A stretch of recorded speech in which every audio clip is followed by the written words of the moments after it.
Greetings, YouTube, and no, that does not mean I've decided to become Christian. I still am vehemently opposed to organized religion. I feel that it is a pox upon humanity. I felt that way for a very long time. I don't see myself changing that particularly opinion anytime soon.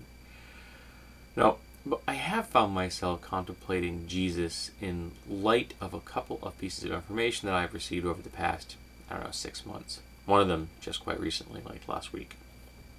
And it has changed in a number of ways how I perceive the message of Jesus could have done for the world as opposed to what it has done for the world. Because I, as you will be shocked to hear, have somewhat a negative opinion about how people have used the message of Jesus. And I think part of that is how it was delivered, how it is presented today. So the first part of my contemplation, I guess, would be from Fred Clark over at the Slacktivist. As he commented about the fact that there are really only two commandments. The first being love thy God, and the second being love thy neighbor. Now, if Christians followed those two commandments, and that's it, that was their central tenet, that was the message they founded their entire personal spiritual belief around, I would have no problem with Christians. I would have no argument with them. I would still be opposed to organized religions. I think that patriarchal hierarchies are a really bad thing for us. The whole strict father thing, horrible for society. It needs to go. But if people followed those two commandments and nothing else, it would take the teeth out of the strict father model of viewing the world in a major way. Because that isn't about condemning your neighbor for what they've done wrong. That isn't about judging your neighbor. Neither of those commandments are a judgment. Both of those commandments are about how you feel towards the people and the world around you. It's not about how you condemn them or how you admonish them or how you think that they should live their lives. It's about loving your God and loving the people around you. Now, it doesn't mean you have to be a doormat. I mean, I'm still a firm believer that you should stand up for your personal protection and your own rights. But it does mean that you shouldn't be telling other people how to live their lives. And you shouldn't be trying to use secular law to control how other people live their lives. But it's been my personal experience that people that adhere to the concept of Christianity don't do that. They often try to control the lives of others and tell others that they have sinned or that they are leading their lives incorrectly or how they're doing things wrong. It's a lot like listening to people argue over the 3rd and 4th edition D&D rules. And the other concept I've encountered recently, and that was just last week, is a very much of a paradigm shift. Because most people I've encountered that consider themselves Christians, in particular those that abdicate a personal relationship with Jesus, worship Jesus. There's nothing wrong with worshiping a God, I guess, if you want to worship a God. But someone made a comment. It was a passing, offhand comment in a thread. I can't even remember what the thread was about. But the person said, Jesus did not say, worship me. Jesus said, follow me.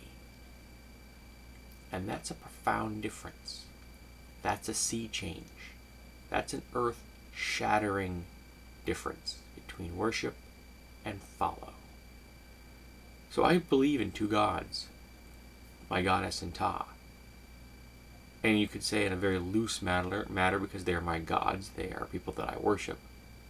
However, I follow them as examples. I follow them as spiritual advisors. I follow them as people and as entities that are examples that I should live by, that want me to be a better human being, that don't want me to slavishly follow or slavishly stick to some set of tenets that I never question. Neither of my gods want slavish followers that are blind to the world around them. Neither of my gods want just endless pointless, legalistic dogma. My gods want me to follow my mind and my heart. They just want me to follow their examples, and so far their examples have been pretty darn good. So I think that if I encountered more Christians who did that, who followed Jesus, who loved their God, and loved their neighbors, I wouldn't have a problem with Christianity. The problem is I don't encounter Christians like that. Now, people have told me that there are Christians like that. I've had a couple of people who tell me that that's how they live their lives, and I applaud their efforts. If they can pull it off in today's world, more power to you. But most of the time I have encountered people in both the real world, out here in the meat space, and in here, on the internet. It is not that kind of relationship between themselves and Christ, with themselves and their deity. And it's very much being used frequently as a club to beat other people over the head with, which is not what religion should be. I also had a friend of mine ask me recently if I was religious, and I said, yes, I am religious. And do I think that, I think other people should have religion? I said, yes, I do. I just don't think they should be a member of an organized religion. And she commented, well, aren't all religions organized? I said, well, you can be religious without being a member of a religion, because we don't need holy books.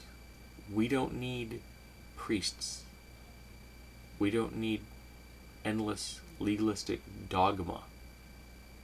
All you need is yourself and the divine connection you have to the spirits in the world around you, the connection you have to your deity or deities. And I'd be really keen if more people would cultivate that kind of a relationship, as opposed to one where they just take their holy book and their church and their priests, and they try really, really hard to make everyone conform to what they believe.